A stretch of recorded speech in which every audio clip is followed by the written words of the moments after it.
question that many of you have asked since the King 5 investigators first reported on a neo-Nazi group with roots right here in Washington state.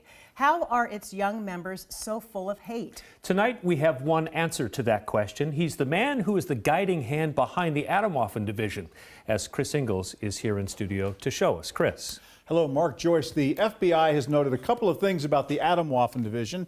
Its members are young and they are prepared for violence. They're training for it right here in Washington and following the lead of 3 men, including one you've probably never heard of. Adolf Hitler, dead. Mass murderer Charles Manson, dead. James Mason, alive. What are you doing? Are you stalking me? And residing in Denver, Colorado.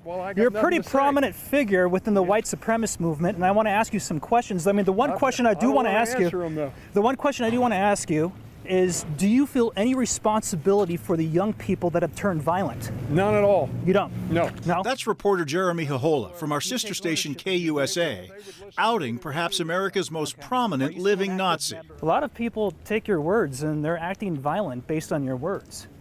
If they were acting on my words, they wouldn't be doing the things they're doing, throwing their lives away.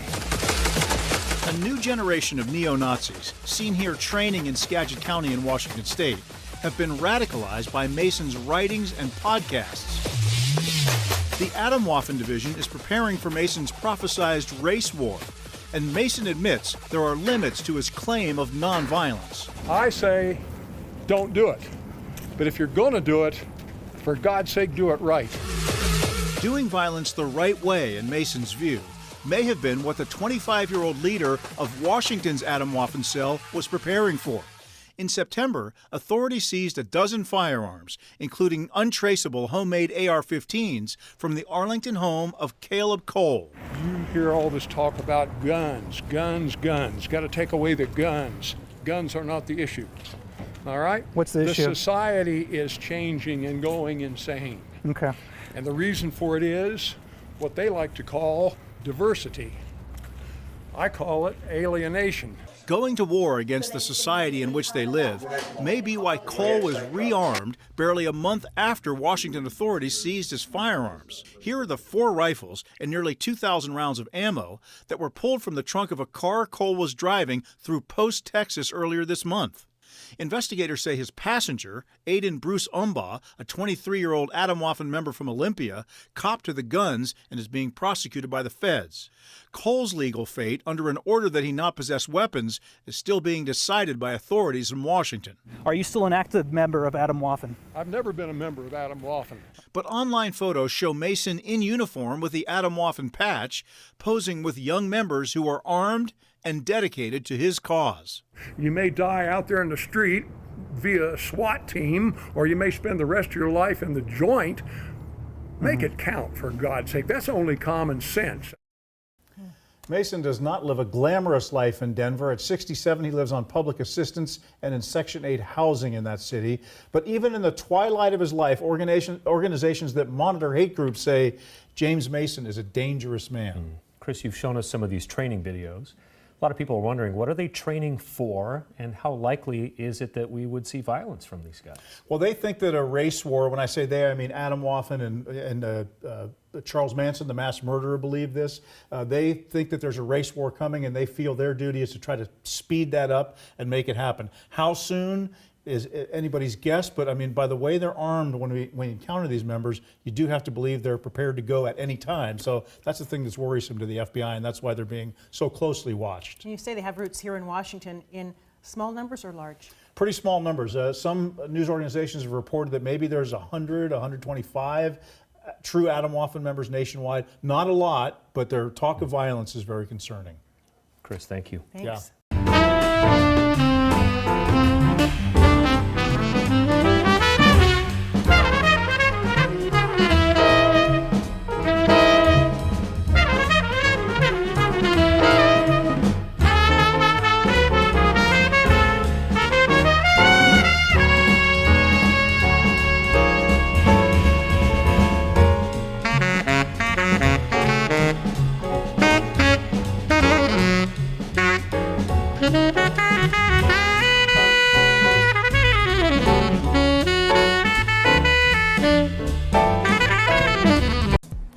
Foreign intelligence officials have linked multiple cases of white supremacist violence to the teachings of a neo-Nazi in Colorado. NBC News senior producer Anna Schechter had been following his rise to prominence and reports on how his ideas have inspired violence from racist extremists. She worked with our local NBC affiliate, KUSA, to land a spontaneous interview. I want to warn you, you may find some of the content in this segment disturbing. Okay, let me ask you a question. Why do you still hold these Nazi ideals? You got any better ones? You believe the U.S. government should be overthrown, yet you're relying on the charity of others and potentially the charity of taxpayers. Guerrilla warfare, man. Guerrilla warfare. You got to take what you have to get what you need. This is James Mason. He's a lifelong neo-Nazi, and today he's an advisor to one of the most violent white supremacist groups in America. Individuals linked to the group known as the Atomwaffen Division have allegedly carried out 5 murders in 2 years. They've been arrested for weapons possession and bomb plots. Mason says he's not a part of the group. And while he's not been charged in connection with these crimes, James Mason is a key figure within this movement and this subculture. He's put on a pedestal along with Timothy McVeigh or Anders Breivik, who killed 77 people in Norway. we first started looking at Mason in September, when foreign intelligence experts told us he and his book Siege were influential to multiple far-right extremists they'd been tracking in Europe. The book glorifies Adolf Hitler and serial killer Charles Manson and calls for the violent overthrow of the government to usher in a new racist society. And those who embrace siege culture advocate for the most violence, the most destruction, and the most clandestine approach to targeting your victims. A few weeks later, Mason showed up in a new Atomwaffen propaganda video, wearing the group's signature patch, surrounded by younger masked members of the group. We wanted to interview him, not to proliferate his disturbing ideology, but to press him on the ways he inspires violence in others and to highlight how Nazis can be walking among us and even living life subsidized by taxpayers. Meanwhile, our Denver affiliate KUSA had been tracking him too as part of their series on hate in Colorado. His Section 8 housing is just blocks away from the station. KUSA reporter Jeremy Hahola got a letter from Mason responding to his multiple requests for an interview. He declined an interview in a typed letter saying he's not interested in media exposure for purely tactical reasons. But Hahola did find him at a local shopping mall, and it was clear he did want to talk. Do you feel any responsibility for the young people that have turned violent? None at all. You don't? No. No? A lot of people take your words and they're acting violent based on your words. If they were acting on my words, they wouldn't be doing the things they're doing, throwing their lives away. I say, and here I am talking to you, but I say, don't do it. But if you're going to do it, for God's sake, do it right. That's a pretty bold statement. Well, I've said it to the FBI. I've said it to Denver detectives. It's nothing illegal. It only makes sense. So do you endorse violence by proxy then? Is that what I'm hearing from you? I'm simply saying that we have a society that's going crazy. It sounds like a lot of people, when they watch this, they're going to think that you're crazy by saying No, things I don't like care. that. Oh, I've had that all my life. What do I care? The FBI declined to comment on Mason or Atomwaffen. Denver police did too, citing an ongoing investigation. Why do you hold these Nazi views all these years later? Why do you hold that? I mean, our country beat you guys last century. Yeah, but look what it's got out. Yeah, but look, done my ass. Look what we got out of that war. Look at the shape the society's in. Look at the goddamn shootings. Look at the drugs, the suicides, the crime, and everything else. And you're telling me we won. Bull. I say this country lost. And decade by decade, I see my beliefs proven over and over again. We're prophets. Nobody's listening to us, but they're going right off the cliff, thinking we're nuts. That's okay. I don't have to go with them. I saw you in line at the soup kitchen a few days ago. You're still relying on the charity of others to survive. How do you... Big deal. I told you it's guerrilla warfare. I'm going to do whatever I can do, whatever I have to do, whatever I need to do to survive, to go on, to fulfill my program, to survive. I'm a guerrilla warrior. Okay. What's in your future, Mr. Mason? Who knows? You still going to counsel these young men? You bet I am.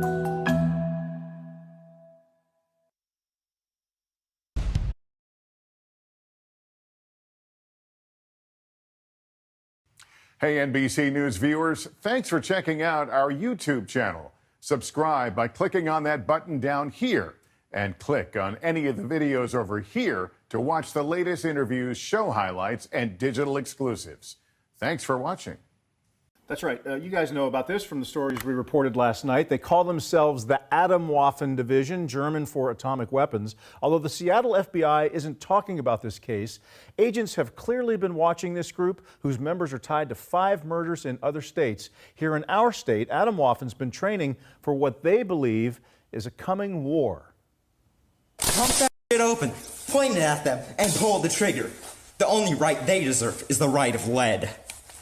Hail Hitler. A series of sinister online videos produced by the Atomwaffen Division. The scenes include what the group calls hate camps, including firearms training.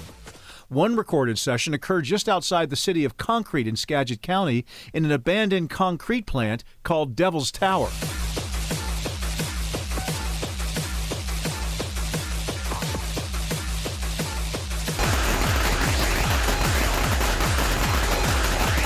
Why is Atomwaffen training and arming itself? Its members are followers of Adolf Hitler, but it is more telling that they also admire 1960s mass murderer Charles Manson. Manson's followers committed murders in hopes of sparking a race war between blacks and whites. Atomwaffen has that same battle cry. Race war now! Caleb Cole of Snohomish County is the leader of Atomwaffen's Washington cell, according to documents filed in King County Court. Authorities stripped him of 9 firearms, including military-style rifles, using an extreme risk protection order. They say Cole has been purchasing weapons, organizing hate camps, and escalating threats about the coming war. The sooner the race war happens, the better. That's the kind of hate these guys are spewing. Or we should all be concerned. These are red flags. And this is called a red flag law. Everything about this guy is a red flag.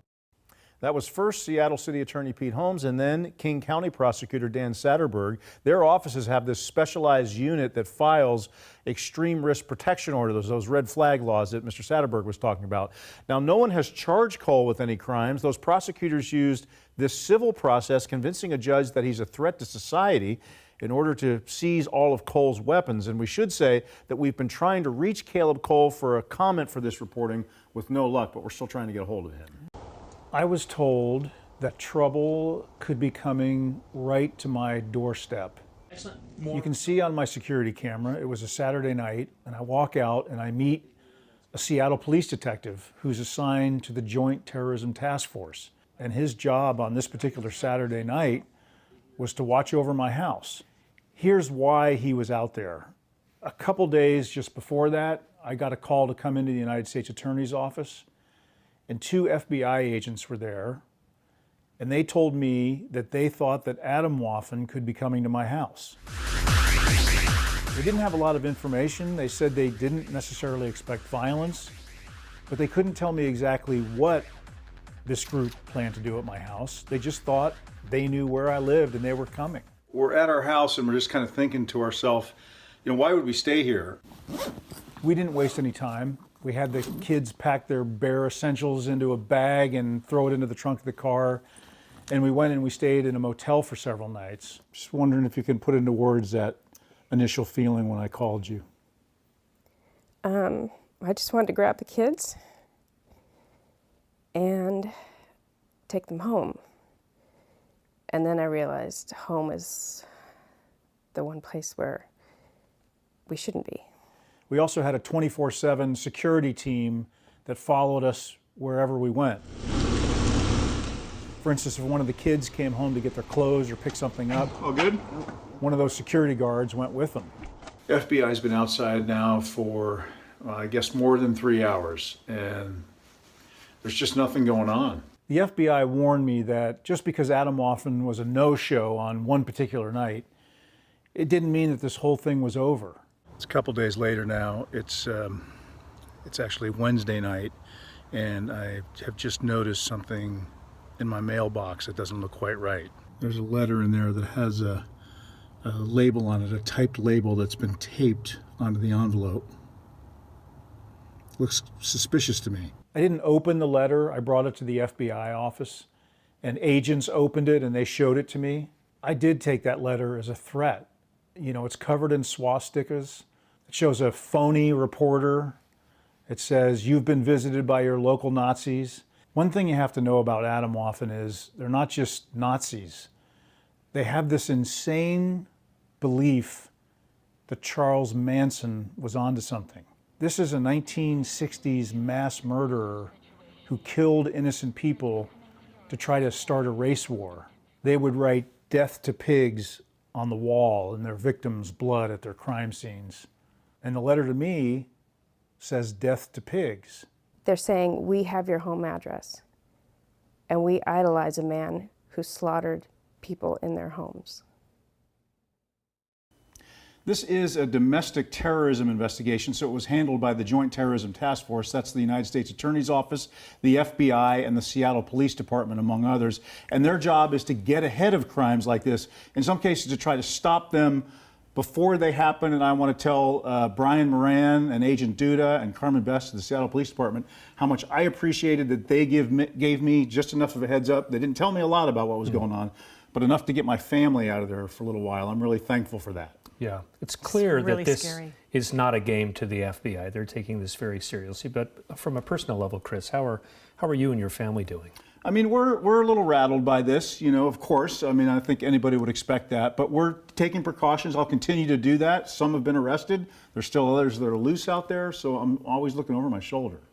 It's really scary, too, because it's all because you're trying to expose the fact that they hate people who are brown like me or people who are Jewish. I mean, they're just so racist. I think that that's why they figured they needed to do something, right? This exposure was clearly getting to them in these chat messages that the FBI has intercepted. They were very upset by the stories that we were telling and other journalists were telling. ProPublica, Frontline, the New York Times, some of those news organizations have done great jobs as well. So it's obviously getting to them. And you're going to keep telling the stories. So we already have since that letter had arrived at my house, you bet. All right. Okay. Thank you. Sure, Chris. Bruh, I need some grits and I need it now. Where's the grits? No, relax. Now. No, I ain't no relax. I don't want no oatmeal. I want some grits. Where the grits, bro? Wait, I will tear this whole shit up.